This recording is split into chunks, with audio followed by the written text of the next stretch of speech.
please, Kirti. Can I have the first slide, Kirti? Thank you. So you're all very familiar with this, I'm sure, by now, but you've automatically been muted as you've come in. So if you can just keep the mute on. We will be inviting you to ask questions on the chat rather than speaking up, because we've got quite a large number of people on the call. So you should be able to keep it on mute unless you're a speaker, of course. We recommend you choose the speaker view so that you can focus on who's speaking, but of course that's absolutely up to you. So as I say, while the presentations are going on, we have quite a long time on the agenda for Q&A, so we really welcome you to pop comments and questions in the chat. What we often find in these events is that some of the questions get answered by other people in the audience, so please feel free to chip in. You're all experts in your own fields. But at the end of the panel session, Oliver will be pulling together the questions that have been asked in the chat to ask in the half-hour chat Q&A session. If you're having any problems with bandwidth, then turn off everything that might be drawing on it, Skype, MS Teams, etc., or VPN, and that should help things. If you have any technical questions on the call, please contact Ian Mansell, who's looking after the tech side as well as speaking at the end, or Kirti or myself, and we'll try and sort them out. So the agenda, Kirti, if I can have the next slide, please. So what we've got this morning, I'm going to do a brief introduction and update on what's been happening with the Innovation Alliance for the West Midlands and the West Midlands Innovation Programme, just for a few minutes, and then we'll get on to the main session, of course, on our theme of public sector innovation. Our chair today is Oliver Kirsch, who's from the Connected Places Catapult, and we have 4 other speakers who will be giving you a mix of the national and a local perspective on the issue, and we'll be kind of working towards the end of the panel session talking about a new programme that we're going to be starting very soon in the West Midlands Innovation Programme. As I said, there'll be plenty of time, a good half hour for Q&A, as long as our speakers keep to time. So please pop your questions in the chat. And then right at the end, Ian, who's been working on this theme for us, is going to come in and tell us about some next steps, and which will be next steps about this theme, but also next steps for the innovation policy and practice events and how we move forward now that restrictions are being lifted. So that's the kind of housekeeping-y stuff. I just want to say a few words about the Innovation Alliance, what we've been up to, and the West Midlands Innovation Programme. So if I can have the next slide, Kirti, please, and the next one. So for those of you who are new to these events, the Innovation Alliance for the West Midlands runs these events as part of the West Midlands Innovation Programme, but we are pretty much what the name says. But the important thing to know about the Innovation Alliance is that we're very much bottom-up, open to anybody who's interested in particularly demand-led innovation across the West Midlands. We have 2 core objectives. We build and maintain a thriving innovation ecosystem, and I'll say a bit more about how we do that in a moment. And we also stimulate and catalyse a pipeline of innovation activity, which I'll also say more about. So the next slide. For those of you who were at our last event in April, we had a whole session on the West Midlands Innovation Programme and the Virtual Innovation Team, but this is just to remind you, this is a programme that we're about 20 months into. It's a 3-year pilot programme. We're about 20 months into it. It's supported by the West Midlands Combined Authority, but we also get input from a number of the LEPs and other partners. So we have a team of 3 lots of people: the Combined Authority themselves, the Innovation Alliance, which I lead and Ian is the deputy for, the Virtual Innovation Team. So these are the people embedded in business-facing organisations specialising in innovation, and you heard a lot about them at the last session. If you want to hear more about that team, there's a very good blog on our website that summarises the last session.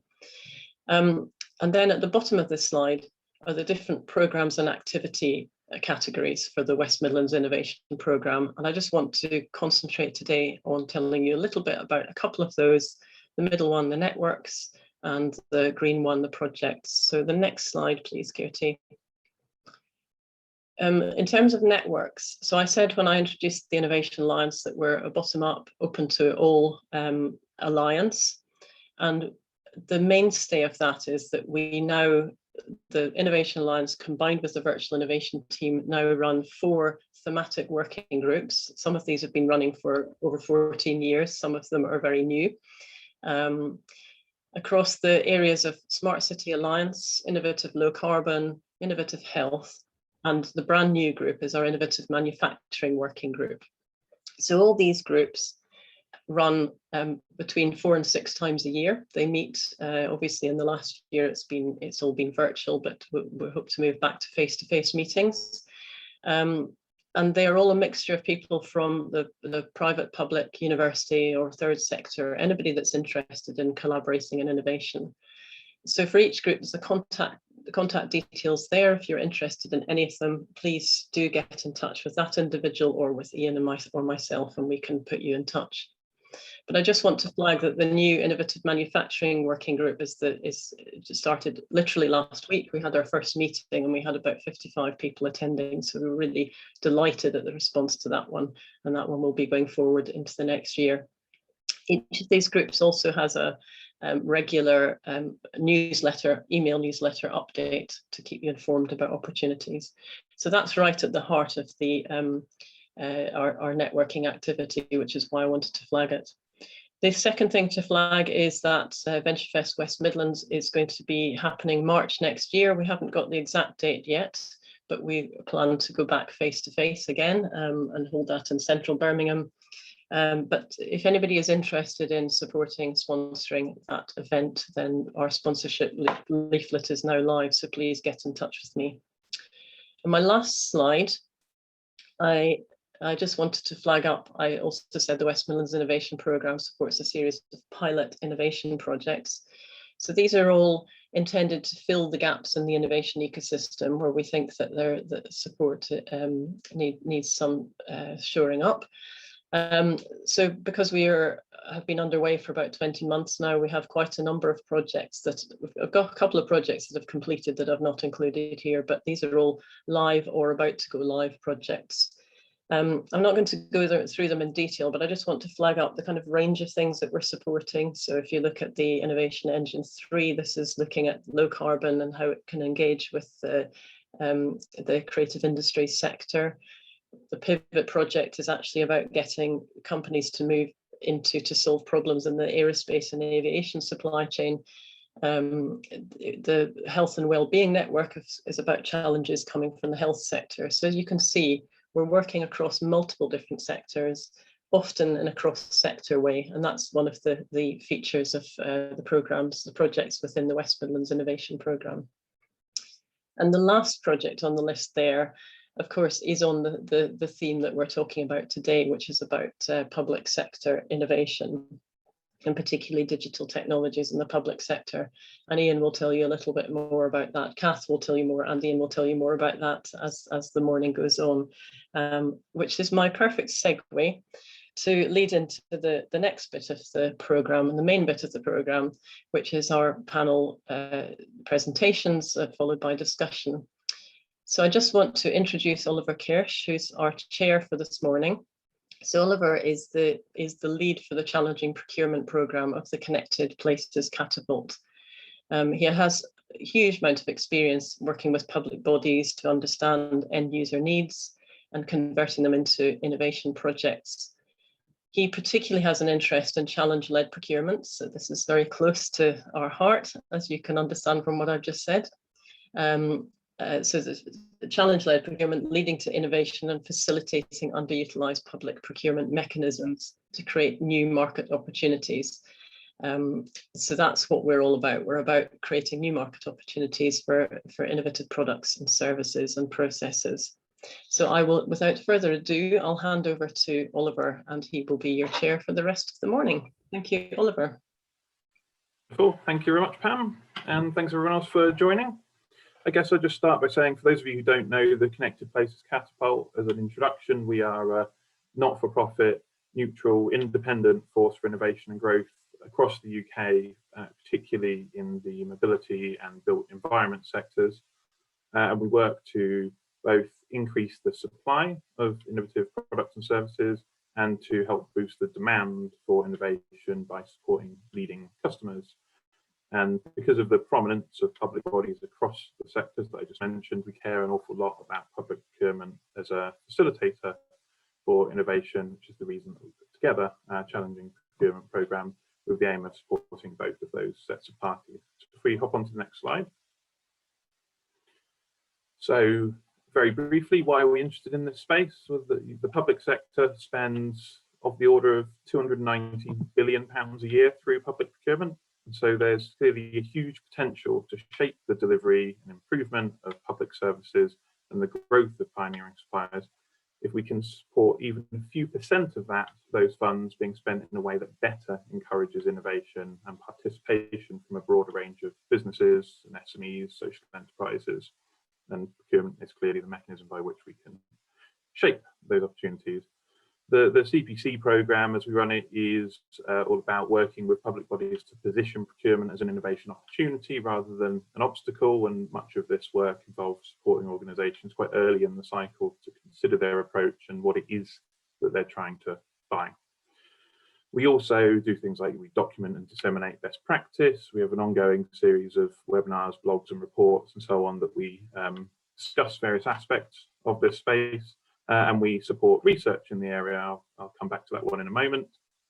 And CPC as an organisation also provides a lot of support to innovative suppliers, whether that is business development support, networking opportunities, mentoring, accelerators, and so on. And we also recently published a kind of 101 handout for tender support guidance for people who are not familiar with going through those processes. So all of that's up on our website, and if you're interested in more details, then by all means get in touch with me following this session.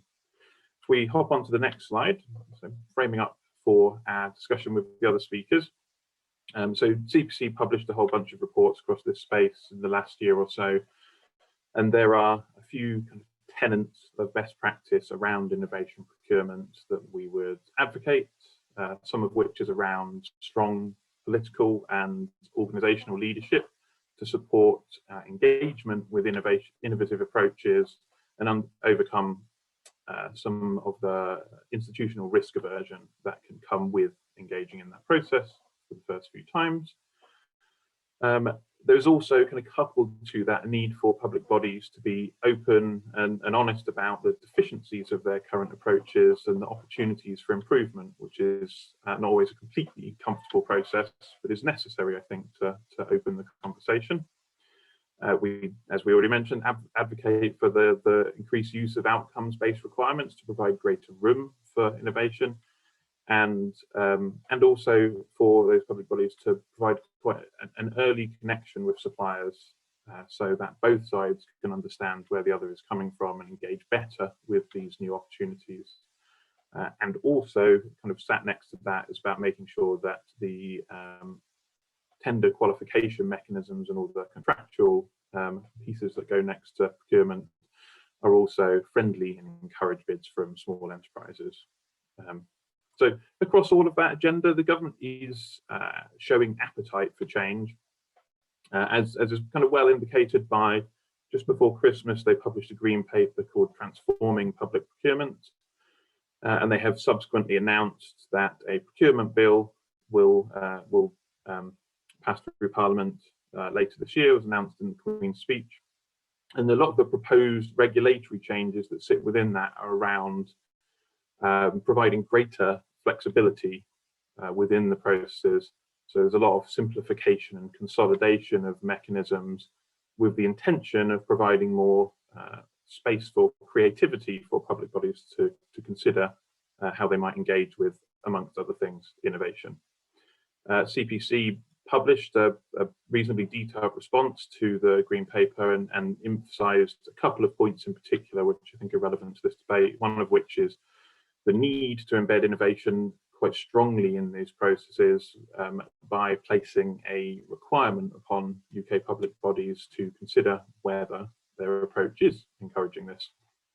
And this has effectively been taken up in there's a national procurement policy statement published at the beginning of last month, which specifies that public organisations now must consider supplier diversity and innovation in their approaches to market. So I think that shows nice movement in that space. And we also emphasize the need for greater support on culture change and capacity building for the public organizations to take advantage of all of this new flexibility. I think there'll be some more detail on that covered by our other speakers, but it's worth bearing in mind. And finally, just an extra piece on that is that the government also published a procurement policy notice which emphasised the increased flexibility for public organisations to look at local supply chains and to buy locally, which I think also probably sits nicely with the agenda for this group. So if we hop on to the next slide, I'll just finish up by saying it's one other item that we have initiated recently. So Connected Places Catapult kind of identified a gap in the UK research landscape, which is that most public programmes that are designed to stimulate innovation do not publish detailed information on the impacts of their approaches. And generally speaking, there's a bit of a paucity of data and analysis about the impact of different innovation procurement approaches. The majority of the information that is placed out in the public domain is in the form of case studies, which are brilliant in terms of providing a narrative and allowing people to engage and understand the value of the space, but they perhaps lack the information needed to provide iterative feedback in improving those processes and choosing between the nuances in them. So we have initiated a fairly new process with a new consortium, with two leading researchers, one being Professor Elvira Uyara from the Productivity Institute at University of Manchester, and the other being Professor Raquel Ortega-Argyles, who is at the West Midlands Regional Economic Development Institute attached to the University of Birmingham.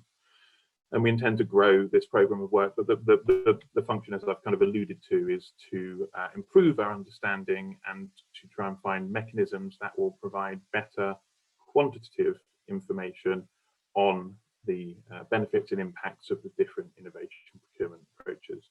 So that's an ongoing piece. The foundational work should finish this autumn, but as I say, it's a springboard to a wider conversation in that space, and we'd also welcome engagement from others. So without further ado, I think we'll move on to the other speakers. Hopefully that's a useful framing. And I think our next speaker is Kevin O'Malley. So just before I introduce Kevin, actually, I should remind everybody, if you have questions that you have of myself or any of the other speakers, please just pop them in the chat function and we'll come back around to them very shortly. So Kevin is the Innovation Lead and the SBRI Lead for Clean Growth and Infrastructure Directorate at Innovate UK.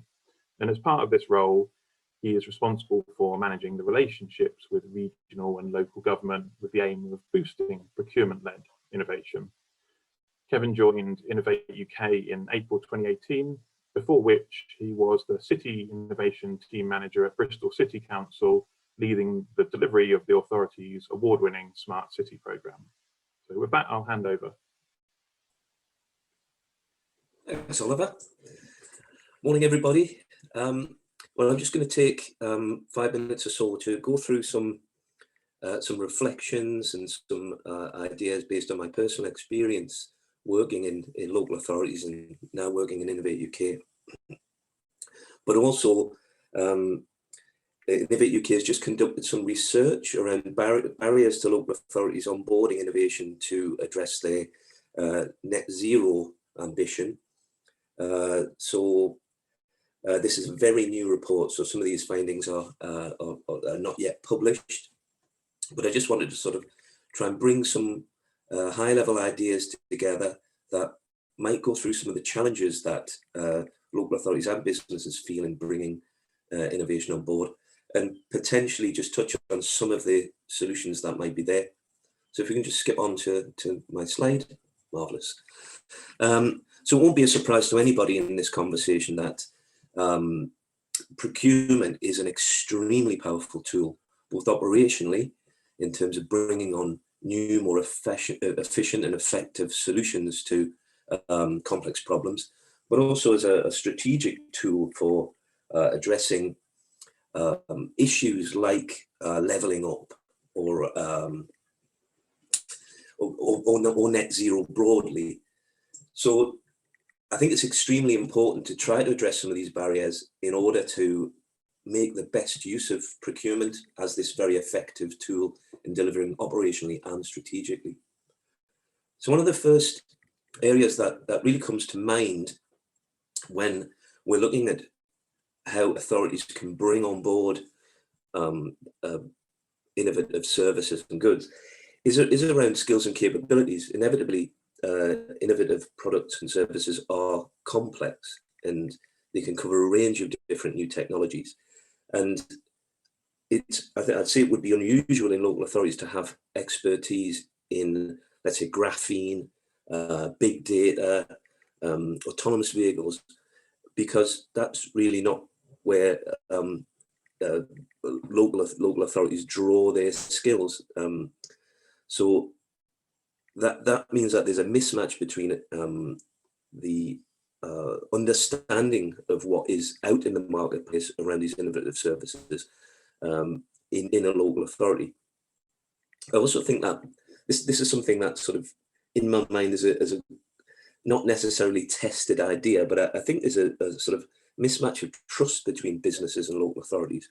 When I was working in local government, I think because businesses and local government come from very different contexts, have very different objectives, speak different languages, I always got the sense that businesses were trying to take advantage to some extent. This is an untested idea, but one that I think might have some sort of influence over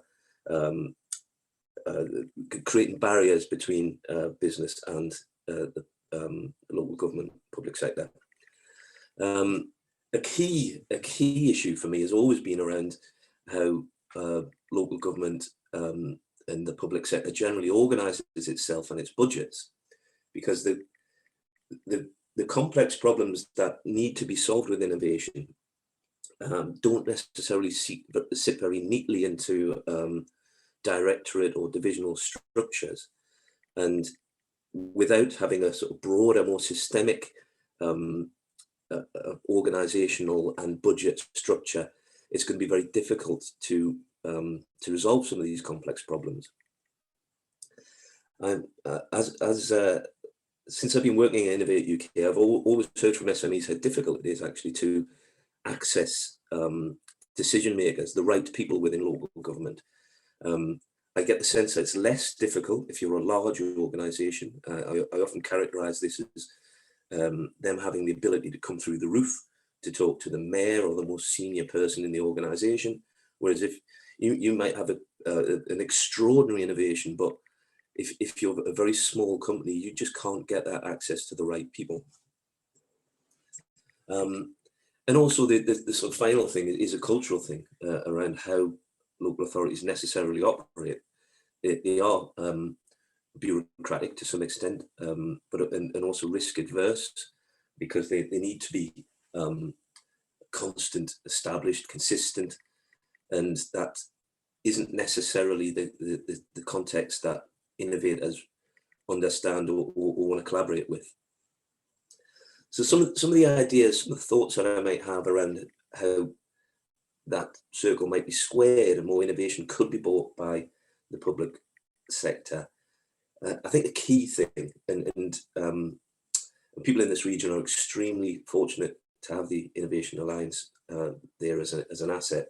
It is support. It is recognising that it would be very difficult to have all of the answers, to understand all of the technology, to have all of those commercial skills that are required to work alongside business. So I would say reaching out to all of those networks of support is extremely important. Innovation Alliance, excellent. KTN, first class. The Catapult network are there, but also there's a peer network. It's about being able to reach out to others in the public sector who've addressed similar problems in the past. The second element is around openness to collaboration and partnerships. This is partnerships with business, so recognizing that there is actually a win-win in some collaborations between business and the public sector, but also collaborations and partnerships within organizations. and that helps to resolve these issues with highly structured organizations. If you can collaborate within your organization and create funding pots which are more fluid and flexible, that can really help address some of these complex systemic problems. One of the things I felt was very useful when I worked in Bristol was perhaps to start with a modest ambition, but to deliver something effective and impactful, and then to promote that. And that tends to address some of the risk aversion, because you are starting small, but demonstrating that it can be effective, and that there can be a transformation in the way that things are done. I suppose the final point that I like to make is the question here is not just about onboarding innovative services and goods. That they will have an effect, and in fact they're necessary in order to solve very complex new problems. But it's actually about innovating within the public sector itself. It's about taking new approaches. It's about using new tools. And there are great tools out there for onboarding innovation, such as SBRI, the Small Business Research Initiative. It's a hugely effective tool which has been around for many years. And I think you'll hear a lot more from Barbara in the next presentation as to how effective that has been. So I'll close there, and I look forward to questions. Thank you. Wonderful. Thank you very much, Kevin. That's really interesting. So we'll save all the questions till the end. So if we skip on to the next slide, Kitty, I think it'd be best if you drop the slide. Yes, and Ian's going to share his screen for the next section. And so our next speaker will be Barbara Mills, who is the lead for delivery on the Scottish Government's flagship innovation programme, CivTech, where she leads the team in developing and delivering public sector procurement-led innovation challenges, which tackle a wide range of topics from tree planting to public sector recruitment. Prior to joining CivTech in 2017, Barbara worked in a variety of roles on a consultancy basis, looking at innovation policy for the French Atomic Energy Commission and the Prime Minister's Strategy Unit. So without further ado, you'll hear from Barbara. Thank you, Oliver, and good morning, everyone. Thanks for the opportunity to talk to you today. It's really great to see a network of people collaborating around trying to address some of these really sticky issues in public sector innovation. And I'm hoping that I will be able to share with you some of the experience that we've had from the CivTech programme. And I'll touch very briefly on the process that we use, because it very much relates to some of the points that have already been brought up this morning. But before going into that, a little bit of background. CivTech is a programme that sits within the Scottish Government. We sit within the Digital Directorate, and we are joint funded by the Digital Directorate and the Economy Directorate. And we therefore, and what we do is effectively we provide a supported route for innovation challenges of a wide variety, as Oliver said in the introduction. And we've been doing that since 2016 was when we first piloted. We have run over 45 challenges now using our model, and we have been going, we run in cycles, so we run in cohorts, and every year we release a batch of challenges. And I am going to do a little plug, if you will forgive me, because our current cohort is actually currently open for applications, and it's open for applications from anywhere across the UK or indeed the rest of the world. So if there are innovative businesses in this network that are interested in opportunities to solve challenges using technology for the public sector, please do go to our CivTech website, which you can find by Googling CivTech Scotland.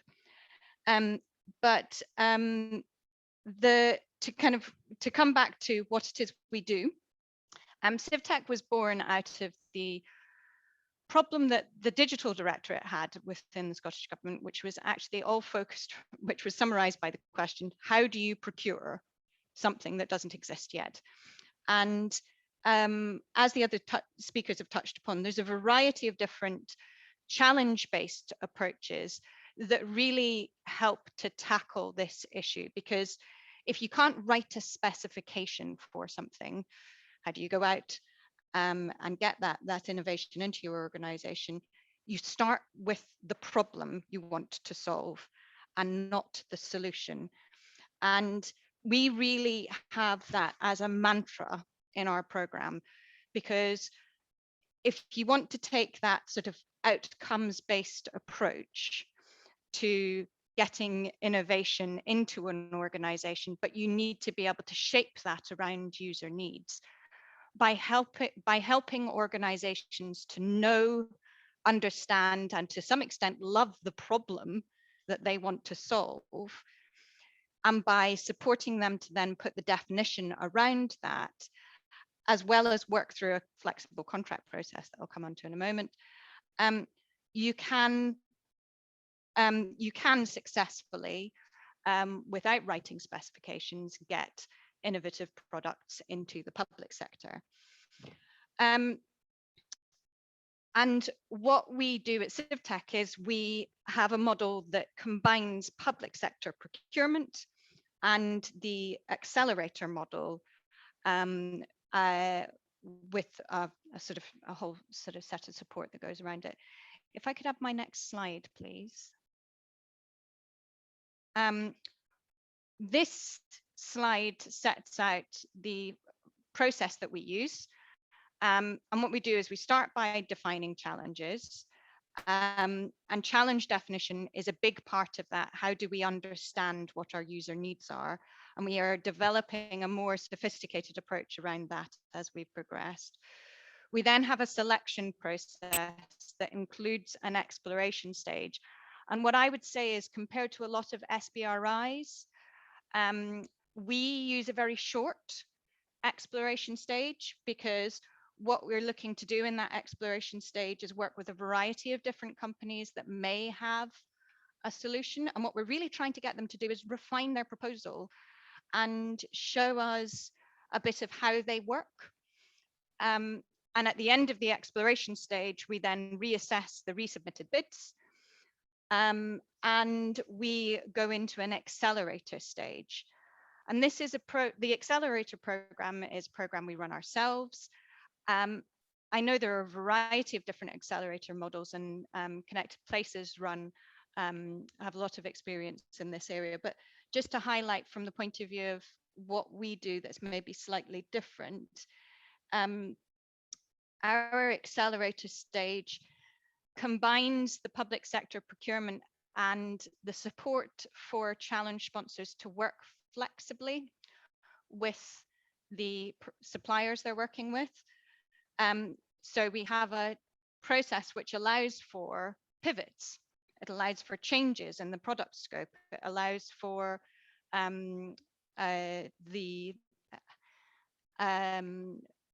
it allows for failure effectively, because we've found that without having that flexibility, people who are coming into processes where you're usually working with a fixed specification to deliver, they fall back into the mindset of expecting to see delivery against a project plan or a specification. So the kind of approach that you take in the kind of initial stages of product development when you're developing an MVP is really critical, and support for the public sector organizations to get them thinking differently is really key. And then we have a demo day at the end of our accelerator stage. And this comes back to another point that was made by the previous speaker about getting the right people into to see the prototypes, the MVPs that are being developed. So at the end of the accelerator stage, we've only got prototypes, we've only got MVPs that can be deployed and tested. But what we do is we put on a demo day event, and we really are targeting key decision makers at that stage in the process. We're looking to get the chief executives in. We're looking to get the key people that will make decisions about investing in the further pre-commercial development. And we find this model to be really successful. We have so far created, over the 40 or so challenges that we've run, we've had some that have closed in the early stages, but we've created over 185 jobs so far. And we've seen a huge amount of investment go into the companies that have gone through CivTech processes. So it's not all of that investment, private sector investment, isn't all from, it's not directly related to necessarily the CivTech challenge, but you see where having the public sector as a customer of their product, of their business, does really give the opportunity for businesses to accelerate their business growth as well.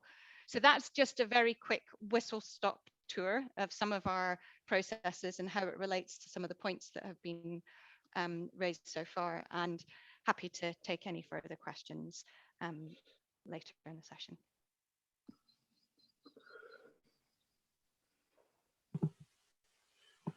Wonderful, thank you, Barbara. That's really interesting to hear about, and I'm certain there'll be some more discussion and questions as we go on about aspects of that. So just following on from Barbara's point, there's been some great questions in the chat already, and I particularly like James Elliott's quote, "A problem well stated is a problem half solved." It's very relevant to today's discussion. But if you have any more questions, please do keep pitching those questions there. Our next presenter is Steve Harding, who works as an expert on Birmingham City Council's Better project and is an advisor to Birmingham City University's new STEAM campus. He blogs on makerspaces and innovation with the Berlin-based consultancies Multiplicities. So without further ado, Steve, take it away. Well, thanks, Oliver, for that introduction. I'm just going to, in the time I've got, just talk a little bit about the Better project, some of the benefits for Birmingham in the project, how it fits with the Birmingham's ICT strategy, some of the key learnings from it, looking at design thinking particularly, looking at some potential BCC priority areas for looking at design thinking, and then just a glance at some of the stuff we've done already in Birmingham on this topic. And then I'm going to hand over to Catherine, who's going to talk about a particular project, which is the DIPS project, which is a direct result of this work. So next slide, please. Yeah, so it's an Interreg project. It's looking at how we might increase regional innovation, and looking at how we look at public administration services and increase the quality of them. And also looking at ICT systems, looking at citizens have easy access to local government information. The next slide.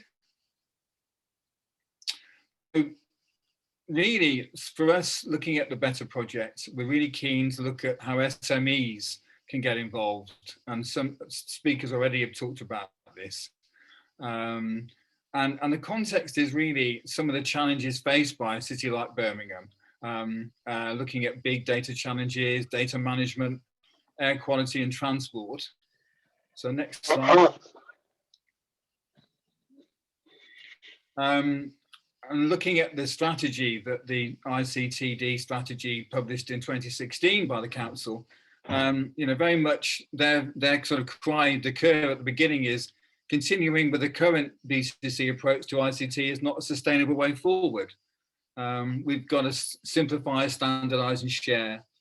And then there's some of the key areas. I won't go through them all, but you can see they touch on what previous speakers have said already.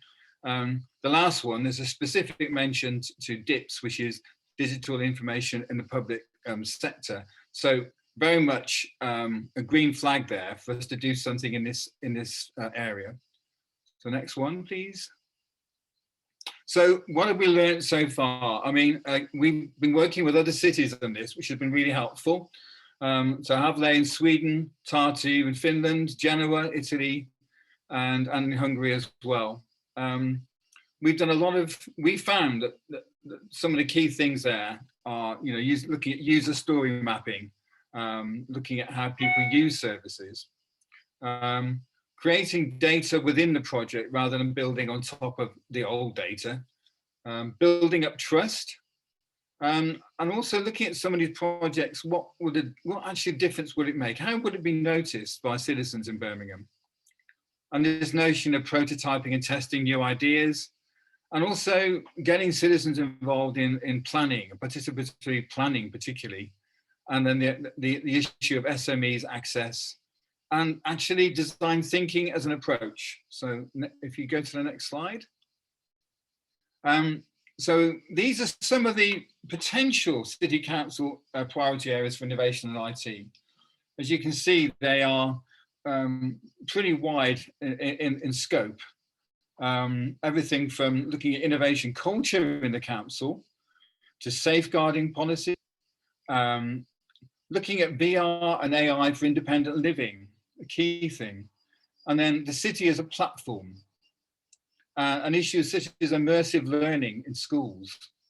So we thought, how could this apply? So we put design thinking in the middle there, and to see how this approach can maybe address some of these key issues with the City Council and citizens in Birmingham.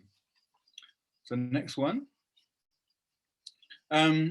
Just to say, this isn't a new idea in a sense. There's a lot of people doing this across the globe. I think it's useful just to cite a few. Stanford D School. I was involved in Design for Europe, which promoted design thinking across Europe. Amsterdam are doing some really interesting things in terms of how they look at holistic planning for citizens. And then in the Better project itself, I can give you further references if you want on these later, but eStonia is fascinating. And we're working with two very innovative SMEs, Future Position X in Gavle and Velvet in Tartu. Next one. And then I guess one of the key things that you won't be surprised by this is coming out from Estonia. The technology is just a tool. It's not the holy grail of a smart city, which leads on to the next one.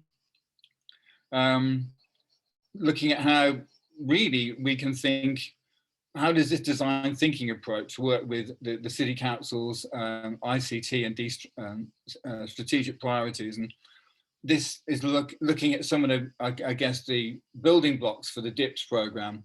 So, creating empathy, defining the problem, ideating or brainstorming, developing a prototype, and then testing something. So it's quite a safe way for the City Council to proceed, actually, because I think it's quite low risk and high reward. Next one.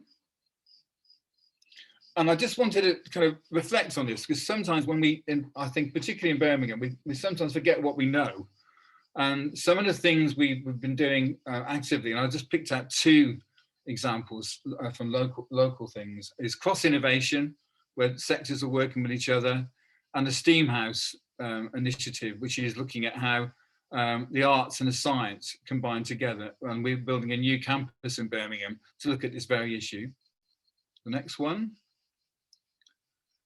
And then I'm going to end on this because time is short, but just wanted to say, particularly to the audience today, I think there's a lot of roles that we need for you to help us in as we look at this DIPS initiative. And we need to involve citizens. We need to involve, for sure, SMEs. We need facilitators, champions. We need people who can understand how to work brainstorming activities. We need to see how we can take stuff forward. And we need the courage, I think, sometimes to prototype and test ideas.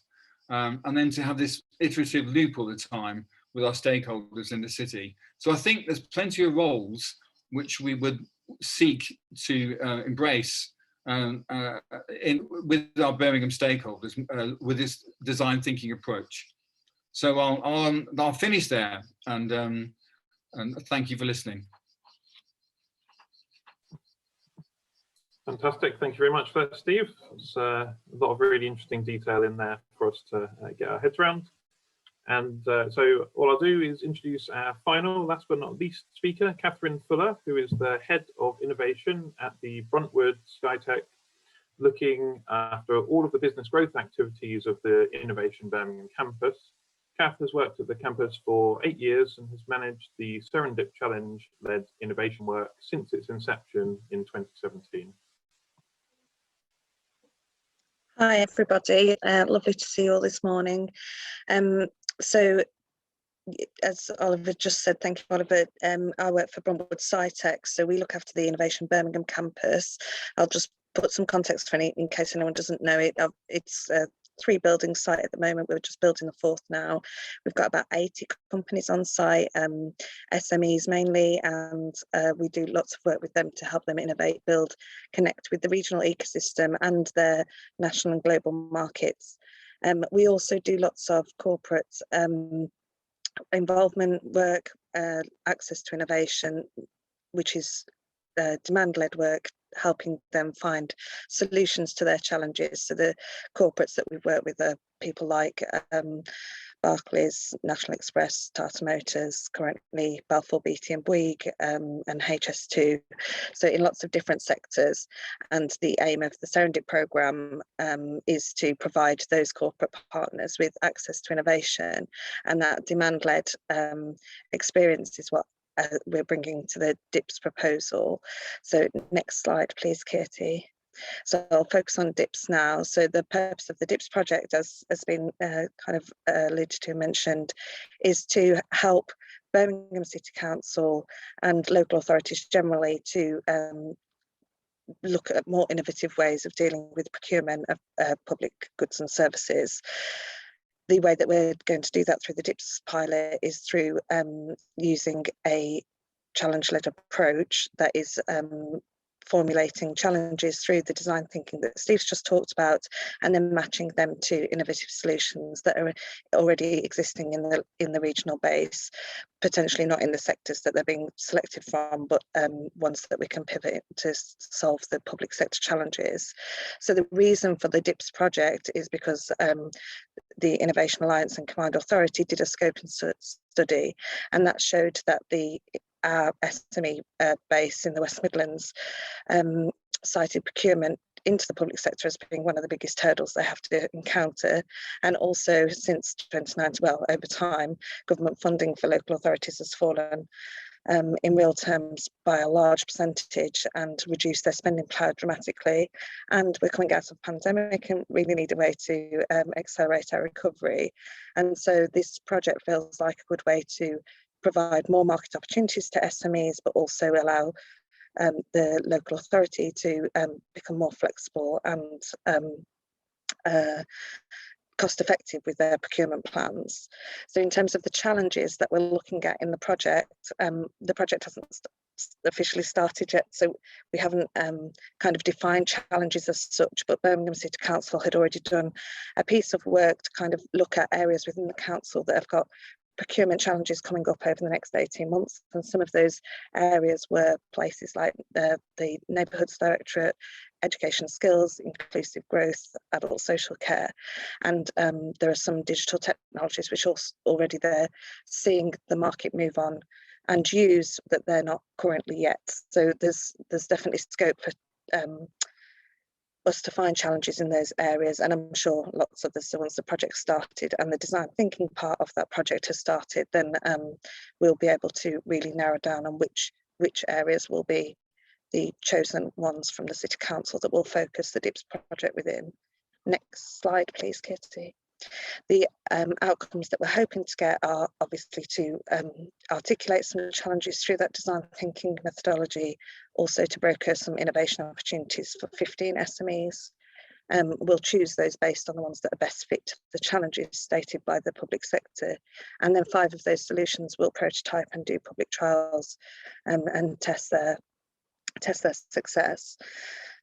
We're hoping this will enable the local authority to make better informed decisions about how they articulate their challenges, and receive more innovative and flexible solutions to the issues that they do have.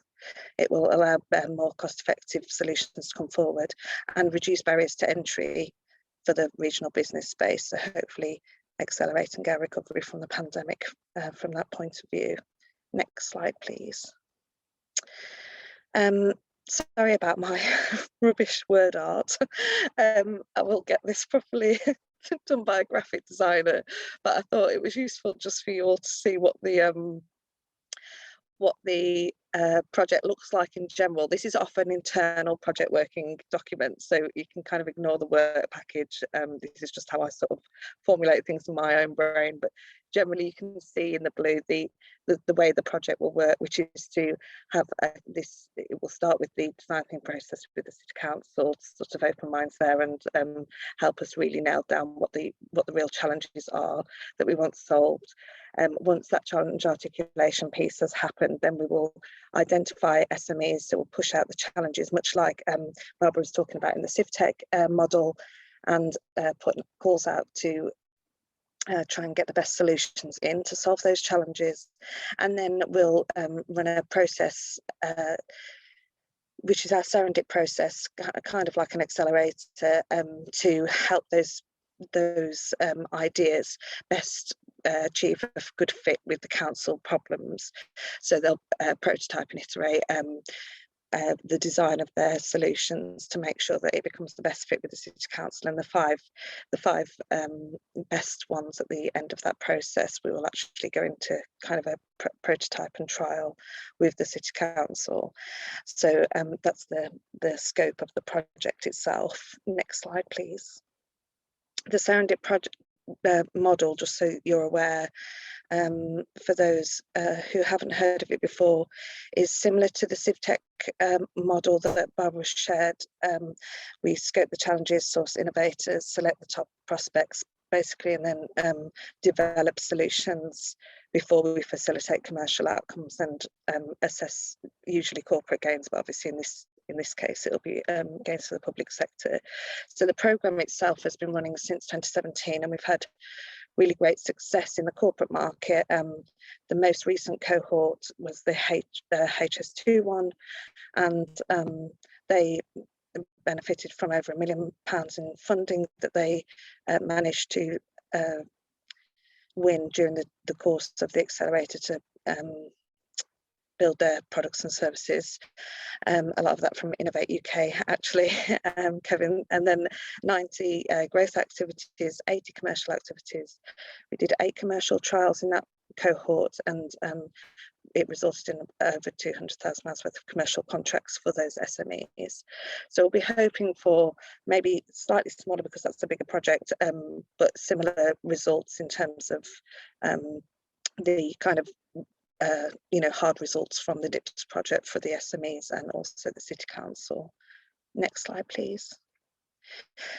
The way that we accelerate the companies during that business growth phase is through our innovation services strategy. So this is what I look after. So basically, during their time, once they've been selected into the DIPS project, we do activities supporting them, accelerating their growth, helping them get investment, funding and finance, positioning them as leaders in innovation in their markets. They engage with the community, and also we make sure that they're well linked to the regional ecosystem, the universities that we work with, and different partners and agencies, so to sort of overall create a thriving city for Birmingham, basically. Next slide. That in practice looks a lot like this. So it's a lot of workshops, demo days, launch events, and obviously time spent on our campus to help them best succeed and meet market potentials, not just with the local authority, because these businesses, once, although for the DIPS project we would like them to best fit with the challenges of the local authority, actually, as a business, they're going to need a lot more customers than just one. So we try to give them as much exposure to all kind of the demand side of their market as we can during that time. Next slide, please. These are just a couple of use cases that we've had in the past. It's a fairly old slide, to be honest, but we, these are the type of challenges that come up from the corporate partners and also the NHS who we work with, and the kind of solutions that we've found that have solved those challenges. I mean, you can just read them there. Another example is one that we had with the National Express Bus Service, which is was one where they were suffering with the problem of having driver fatigue, and the solution that we found for that actually came from a security firm who usually use kind of facial recognition software to spot criminals and terrorists in crowds at airports and train stations, and actually they pivoted that technology, the facial recognition software, so that they could pick up facial cues from the drivers, you know, how many times they're blinking or yawning, that kind of thing, to identify when drivers were suffering from driver fatigue. So, you know, sometimes these solutions already exist in the world. It's not necessarily that we're building something, you know, that isn't around yet, that hasn't been invented yet, but sometimes it's just not used in the market that we're kind of proposing it be used in. And so that's the process that we take to kind of help them pivot that technology so it can be used for another reason. And that's it from me. Happy to have any questions. Thank you all. Great, thank you very much, Catherine. That's some really interesting examples and insight into the process. So I guess from here we'll move more broadly into the questions for all of the panel. And so there's a whole load of really interesting questions that have popped up in the chat. Please continue to add them. I guess the first one that I'd pick out is an optimistic one. So I guess with the Prime Minister's announcements yesterday, one might optimistically say that we're approaching the end of the kind of first era of COVID, and there are clearly some huge lessons that we can learn about the processes we've been through in this space specifically. So I guess the question is, what has the need for rapid procurement and different processes during the COVID crisis, how much has that influenced public sector attitudes and approaches? And how much do we think that will sustain into the long term?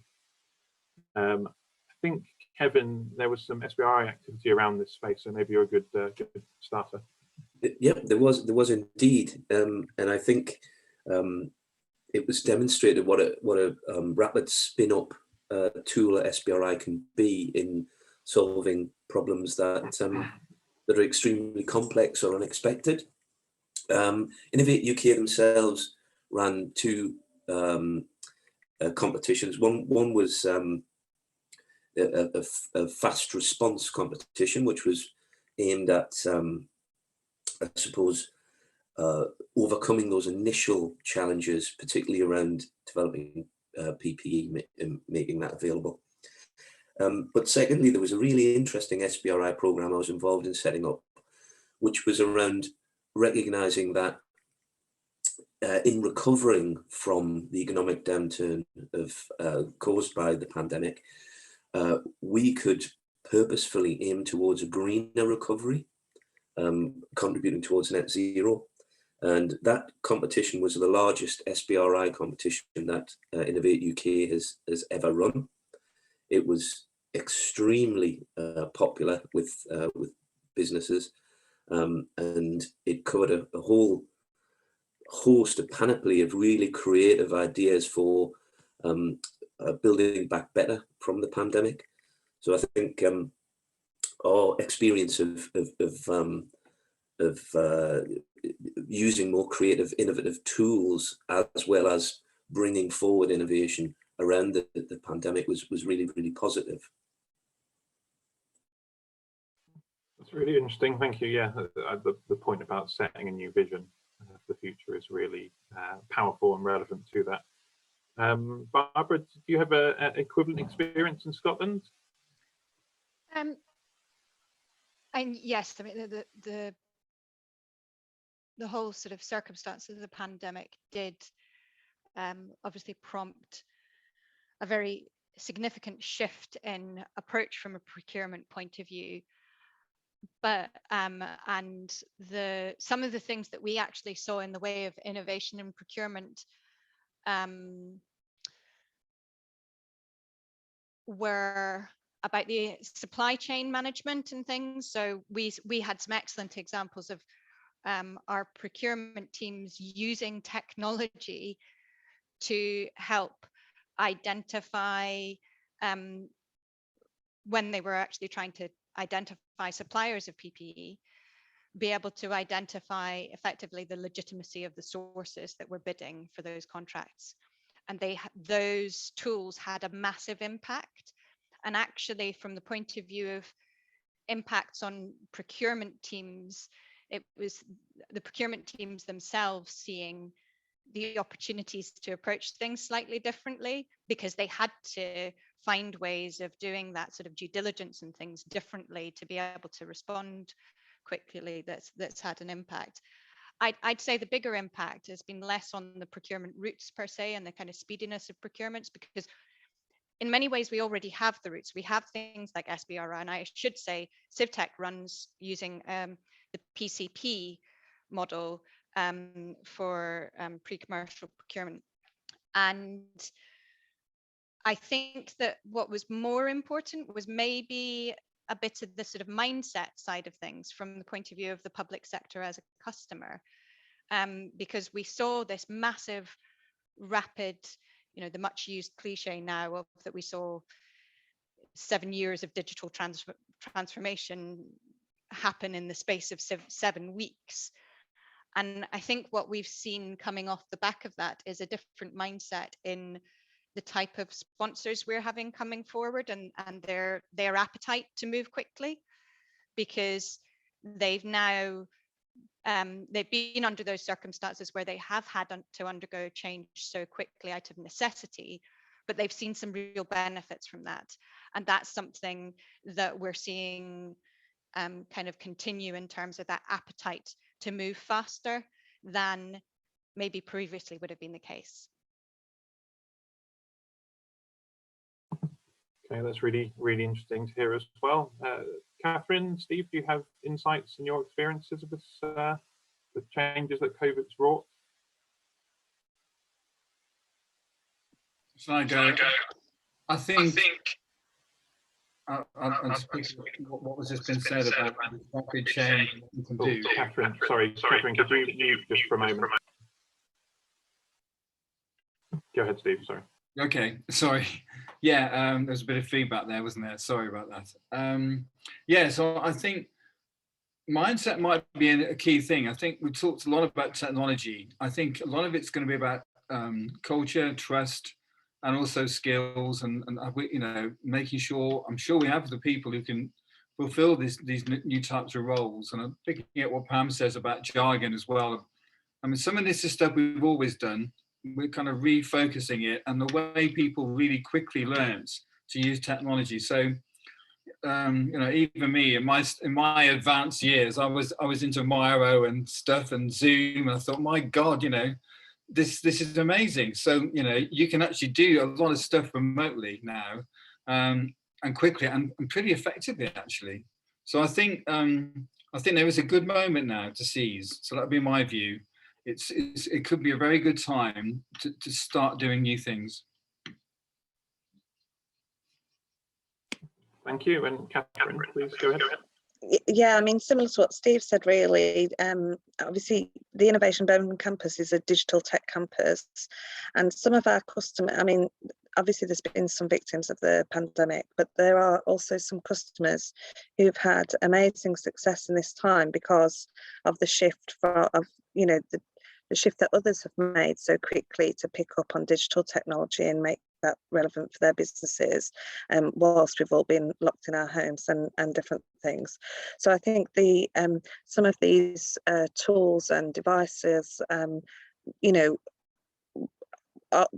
will be mainstream now. I don't think there'll be things that were just used in the pandemic, because actually they were so successful at the time that they were used.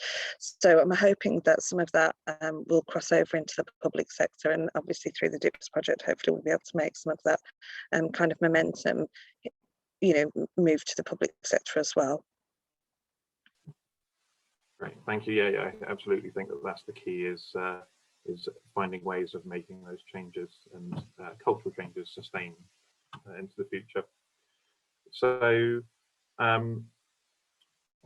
well, since it came up so many times there, I think it would be interesting just to ask more thoughts around the culture change question and the ability for public bodies to experiment with new approaches. As I mentioned, I think this is really important because of the proposed public sector regulatory reforms, but also there are a couple of comments and questions in the chats that are interesting perspectives on this. So Richard Jones mentioned that it can be very hard for local authorities to engage with innovation procurement, partially because of the inherent uncertainty of the outcome and how this interplays with elected councils. And David Kidney also made an interesting point about the public sector typically being short of three things, being time, money, and skills. And ask the question, do different procurement models involve a trade-off between these three, or is it just more of all of them? So I guess bearing that in mind, I've asked the panel to give some positive examples that they've seen for change in this space and what that might look like going forwards. So I guess, Steve, do you have any thoughts on that side of things? I think I would say it's all about, as I said, about trust and culture and how we can get things moving in a way that reduce risk of failure as well. So I think what Kath has talked about and what CivTech has talked about is looking at coming together on challenges in an open way and seeing what early ideas we can sort through. Now, I do sense that SMEs who are ready for this type of intervention, and not all SMEs will be, let's be honest. The DIPS project is going to focus on a small, it's not to be elitist about it, but on those that are ready and want to engage in this area. So I think I'd be pretty optimistic that we could do that actually. And working, and again, I'd say a conspiracy of the willing, looking at those in the local authority who want to change and are seeking new ideas, because they have to change. They can't carry on in the same ways. I think, as Kath said, there's some real financial issues here. So I think if we do it that way, I think there'd be a good chance of success in our early DIPS project.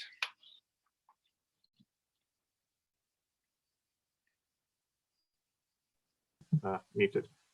Kevin, since you mentioned specifically in the introduction about your background in working with local authorities, I wonder if you have thoughts on those elements. Yeah, absolutely. I saw Richard's question in the chat, and I thought it was a great one. It's one that's been in my mind for some time. Local authorities are political organisations, and they run on that basis. People are re-elected frequently, and so priorities change, and nobody wants to get caught out. As I sometimes put it, nobody wants to buy Betamax when the rest of the world are buying VHS. And being a sort of a risk-averse culture anyway, it does expose individuals if they are pioneering and if they are risk-taking and if they are looking for new approaches and new technologies. But if that's not happening, then all that local authorities are doing is managing decline. Budgets are changing. Challenges are becoming more complex. So new approaches, new technologies, new services need to be introduced.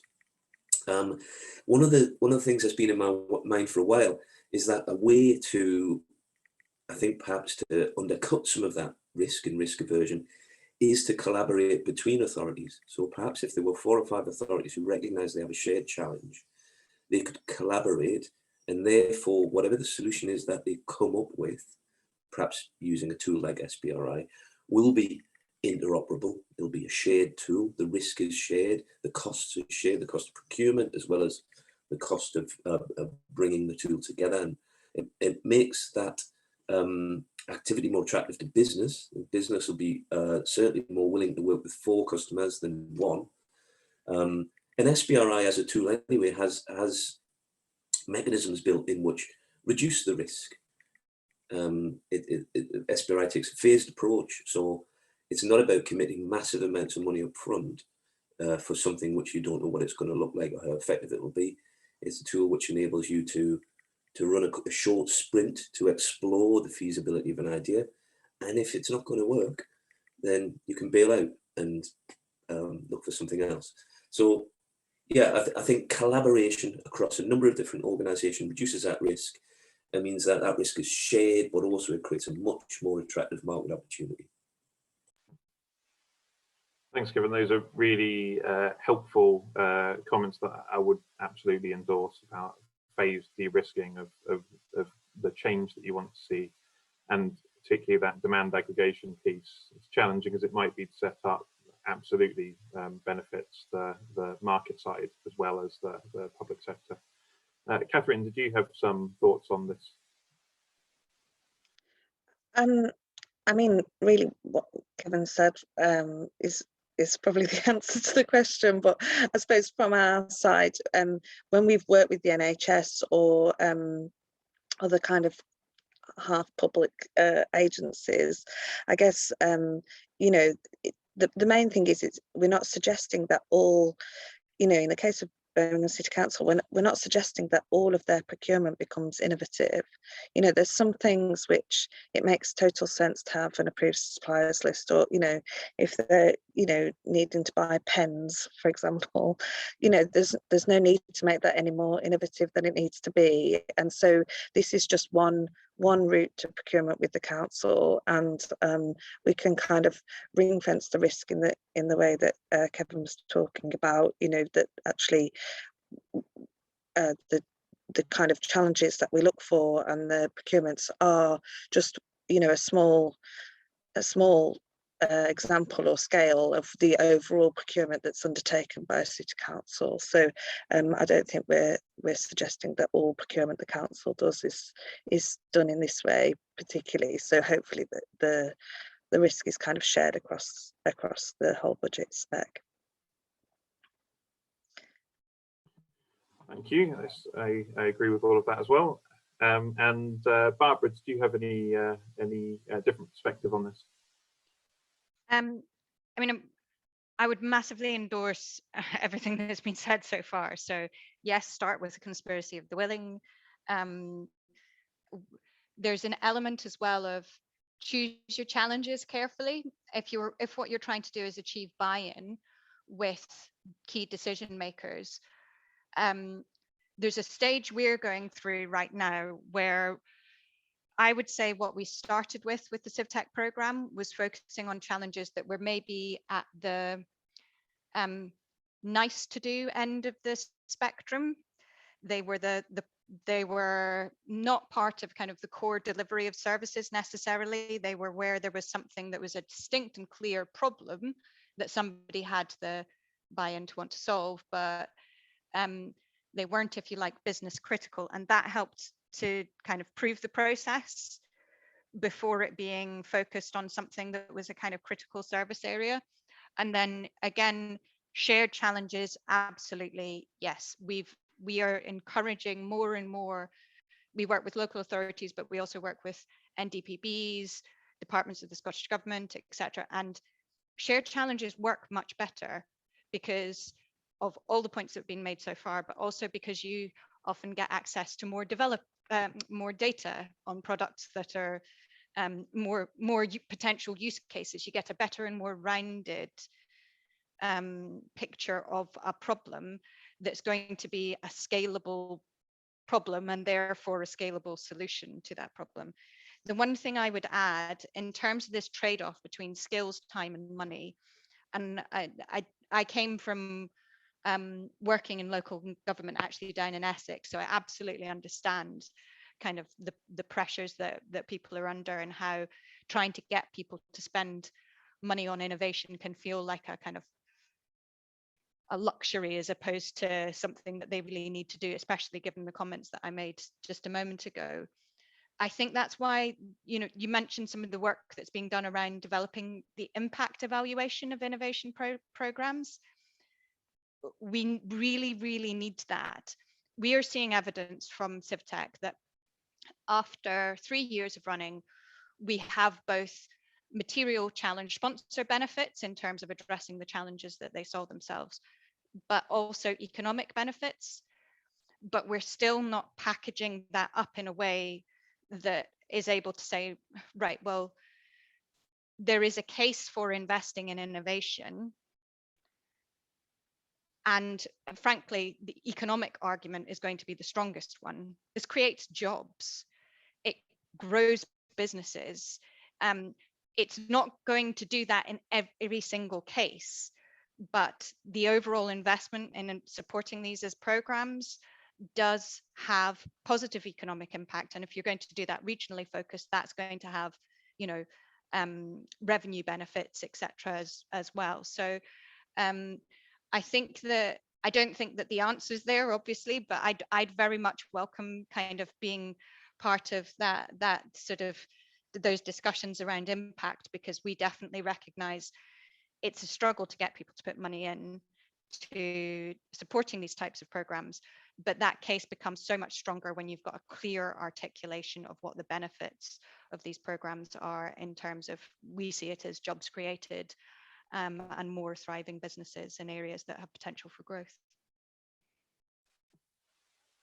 Thank you. Yes, and I would concur with that, particularly that yeah, really understanding the impact of those into the medium term as well, rather than just the immediate impacts. Particularly, sorry, I'm talking about from the supplier, from the market side there.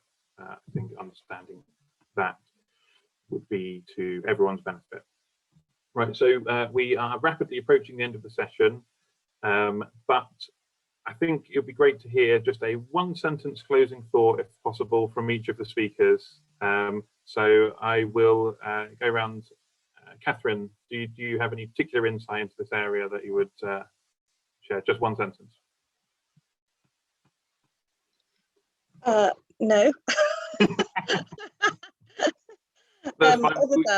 Other than that, we are very, you know, we're looking forward to launching the DIPS project. We hope, as Steve said, we're hoping that we will be able to engage with lots of people in the ecosystem, including you on this call, and that we, you know, that the progress that the City Council makes will hopefully, you know, spill out into you know, more things after this pilot, basically. So we're hoping this is sort of the start of a journey that we'll take as a region.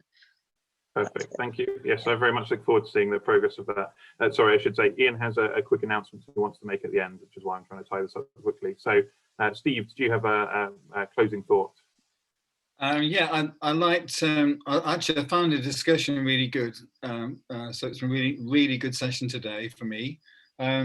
Yeah, this thing about starting with something that's maybe that's doable to build trust that came out at the end there.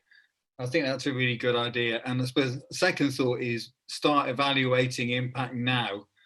I think we're sometimes not very good at measuring what we do. So that's probably two thoughts. Perfect, but very quick, love it. Kevin? Yeah.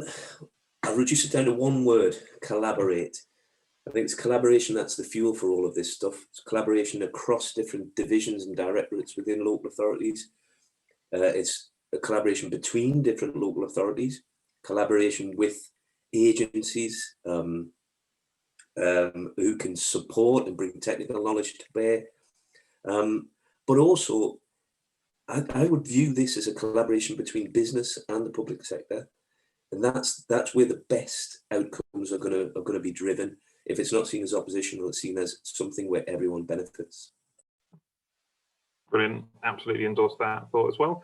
And finally, Barbara?